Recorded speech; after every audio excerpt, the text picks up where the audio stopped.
గాక. ప్రభువా ఇదిగోనైనా మీరు ఇయ్యకనే శాపగ్రస్తులు అవుతున్నారన్నారు ప్రభువా.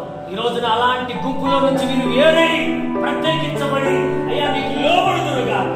మీకు ఇచ్చిన సంతానము ఆశీర్వదించబడును గాక. మీకు ఇచ్చినటువంటి బిడ్డలు చదువులు ఆశీర్వదించబడును గాక.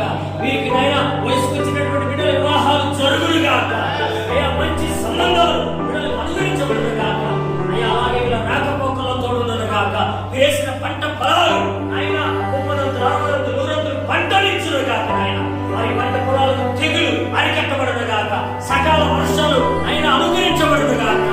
అలాగే తండ్రి అయ్యా ఇదిగో నీ బిడ్డలందరూ ఆలయానికి మానకుండా నిత్యమునైనా నీ సన్నిధినైనా వారు నిత్యము ఆనందంతో సంతోషంతో నీ సన్నిధి వచ్చుదురు గాక. దైవజనుని మాటలు ఆయన గౌరవించిన లక్ష్యమంచిన ఇదిగో ప్రభువా అయ్యా నీ దగ్గర విచారణ చేదురు గాక.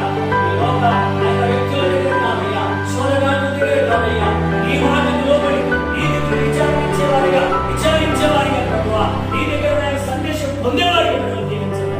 ఈ పరిచయం ఆశీర్వదించండి. ఈ రోజున సేవకుడికి సహకరించి ఎవరు ఖర్చు పెట్టారో ఎంత ఖర్చు పెట్టారో అయ్యా వారిని మీరు ఆశీర్వదించమని ప్రార్థన. ఇది మంచి సహకరించారు. ఎంతమంది దైవజనుల ప్రార్థన ఇదిగో మీకు ఆశీర్వాదకరంగా మారును గాక. ఈ ప్రాంతమే కదులును గాక. ఈ ప్రాంతంలో ఉన్న సేవా క్షేత్రాలు దీవించబడును గాక. అయ్యా ఈ దాసుడు బాబురావు గారిని కుటుంబాన్ని ఆశీర్వదించండి.